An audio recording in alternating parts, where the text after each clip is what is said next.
بنی کلب کی بکریوں کے بالوں سے زیادہ اللہ رب العزت بخشش فرماتا ہے۔ لیکن کچھ اشخاص ایسے بھی ہیں کہ اس رات کے اندر اللہ رب العزت ان کی بخشش نہیں فرماتا ہے، وہ ان رحمتوں سے محروم رہتے ہیں۔ کچھ اشخاص ایسے بھی ہیں کہ اس رات میں وہ اللہ کی بارگاہ کے جو رحمت ہے اس کے مستحق نہیں ہو سکتے۔ اب وہ لوگ کون سے ہیں؟ آئیے دیکھیے۔ سب سے پہلا شخص وہ مشرک جو اللہ رب العزت کے ساتھ اس کی ذات و صفات میں کسی کو شریک کرتا ہے، تو اس رات میں بھی اللہ رب العزت اس کو اپنی رحمتوں سے نہیں نوازتا ہے۔ اب دوسرے نمبر پر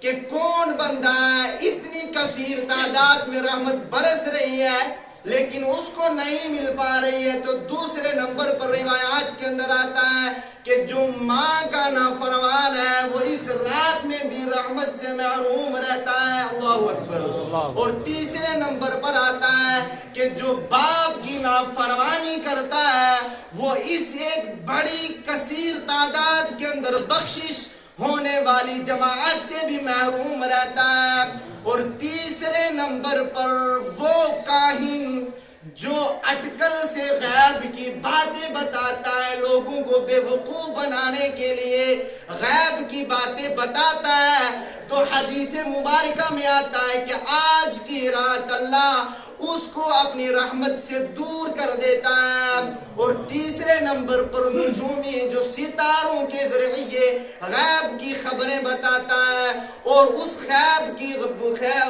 کی خبروں پر جو یقین کرتا ہے، تو وہ بھی اس رات میں اللہ رب العزت کی رحمت سے دور رہتا ہے۔ اور تیسرے چوتھے پانچویں چھٹے نمبر پر حضرات آگے پھر وہ شخص آتا ہے کہ جو جادوگر ہوتا ہے۔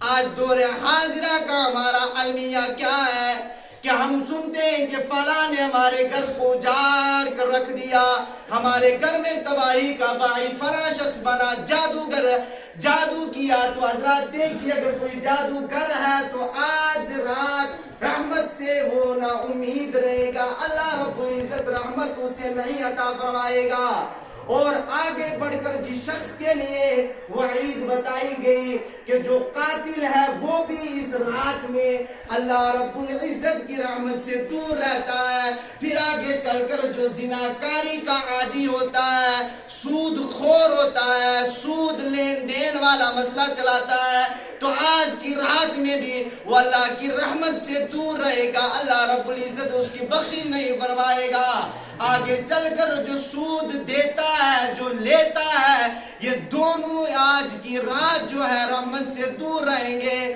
اور پھر آگے چل کر جو چغلی کرتا ہے، غیبت کرتا ہے، وہ بھی آج کی رات اللہ رب العزت کی رحمت سے دور رہتا ہے۔ جو فحش کلام پڑھتا ہے، فحش گوئی کرتا ہے، گانے گاتا ہے، آج کی رات وہ رحمت سے دور رہے گا۔ اور جو تکبر کرتا ہے، تکبر کے ذریعے سے اپنی سلوار اور پاجامے کے جو تختوں سمجھ جانے چاہیے اس سے زیادہ سلوار کو اپنے پاجامے کو لٹکاتا ہے، تکبر کرتا ہے، تو آج کی رات اللہ رب العزت کی رحمت سے محروم رہے گا۔ تو حضرات آگے چل کر کہ یہ جو رات آنے والی ہے اس سے قبل جتنے بھی یہ اتنے بڑے بڑے گناہوں کے مرتکبین ہیں ان کے لیے یہ حکم ہے کہ اس رات سے آنے سے پہلے اگر اپنے ماں کا نافرمان ہے، باپ کا نافرمان ہے تو توبہ کر لے، مسلمان بھائی کو تکلیف پہنچاتا ہے تو توبہ کر لے، ان گناہوں کے ساتھ ساتھ آگے جتنے بھی گناہ ہیں ان گناہوں سے توبہ کرے، خاص کر کے جو یہ رات جب مل جائے تو اس رات کے اندر بیٹھ کر باقی سارے گناہوں سے توبہ کرنے کے ساتھ ساتھ اپنی جو نمازیں چھوٹی ہیں ان پر بھی توبہ کرے اور جو قضائیں رہ چکی ہیں ان کا بھی ارادہ کر لے اور آگے چل کر جتنی بھی مالداری کے ساتھ ساتھ زکوٰۃ کے رکن چھوڑے ہیں ان سے توبہ کرنے کے ساتھ ساتھ زکوٰۃ ادا کرنے کا بھی عہد کر لے اور جتنے بھی جوانی کے اندر آ کر لاپرواہی کے ذریعے سے روزوں کو چھوڑا ہے روزوں کی قضا کا ارادہ کر لے کہ میں وہ روزے پورے کروں گا. ساتھ ہی ساتھ حقوق العباد جو مومنین کے اوپر جو مسلمانوں کے اوپر ایک اور حق ہے صاحب حق سے اپنے معاملے میں معافی طلب کر لے. یعنی اگر کسی کا کوئی حق دینا ہے یہ وہی معاف کرے گا تب معاف ہوگا. جو حقوق العباد ہے بندے کا جو حق ہے وہ اللہ رب العزت نہیں معاف فرمائے گا تب تک کہ جب تک وہ بندہ معاف نہ کر دے. اور حقوق العباد کچھ ایسے ہیں کہ مثلا اگر کسی کا مال غصب کر لیا ہڑپ کر لیا کسی کی آبرو کی ریزی کی کسی کے اوپر تہمت لگائی چغلی کی اور کسی کے اوپر جھوٹ بول کر ہر طریقے سے بدنام کیا اس کی عزت کو اچھالا بندے کو یہاں تک کہ کوئی بھی نقصان پہنچایا مال لیا اگر مال دینے کی وسعت ہے تو مال واپس کر کے توبہ کرا لے اور ساتھ ہی ساتھ اگر وہ یہ کچھ نہیں کر سکتا ہے تو وہ اس بندے سے دستبرداری کر لے اسے معافی کروا لے تب جا کر یہ رات پائے گا. تو اللہ رب العزت کی بارگاہ سے جتنی بھی رحمت برسے گی ان رحمت کی برسات کے اندر نہا کر گناہوں سے صاف ہو جائے گا.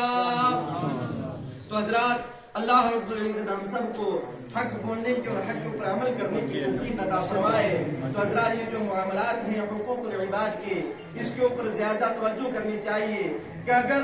خاص کر کے ایک اور علمیہ ہے کہ شب برات آتی ہے تو اس کے اندر زیادہ تر نوافل پڑھے جاتے ہیں. تو ان حضرات سے گزارش اس طرح کی جائے گی کہ اپنی زندگی کے اندر جتنی بھی قضاء نمازیں ہیں وہ قضاء نمازیں راتوں کے اندر پڑھے تو وہ زیادہ افضل ہے نوافل پڑھنے کے ذریعے سے. تو اللہ رب العزت ہم سب کو جو ہے قبول حق کے ساتھ ساتھ عمل خیر کرنے کی توفیق عطا فرمائے. اور جو آنے والا منگل ہے منگل کا دن گزار کر شب کی جو رات ہے بدھ کی جو رات آنے والی ہے اس دن شب برات یعنی شب قدر ہے. تو اس رات میں اللہ رب العزت کی بارگاہ میں شب بیداری کریے اپنے اپنے گھروں میں اپنے اپنے مرحومین کے لیے احسان ثواب کی محفل منعقد کرے اور ان کو بھی احسان ثواب پہنچانے کے ساتھ ساتھ حضرات اسی آپ کی جامع مسجد شریف کے اندر جو ہے شب بیداری کا جو ہے سلسلہ پروگرام رکھا جائے گا. آپ بڑھ چڑھ کر اس کے اندر حصہ بھی لیں اور کثیر تعداد کے ساتھ اس میں شمولیت فرما کر اپنے رب کی بارگاہ میں جھک کر اپنے رب کی بارگاہ میں بیٹھ کر اپنے دلوں کو جگائیے اللہ رب العزت کی طرف دو لگائیے. اللہ رب العزت دو جہاں میں ہم سب کو کامیاب عطا فرمائے. میرے کہنے میں آپ کے سننے میں کوئی غلطی خامی تو اللہ رب العزت معاف فرمائے. استغفر اللہ تعالی ربی من کل ذنب واتوب الیہ وآخر دعوانا الحمد للہ رب العالمین.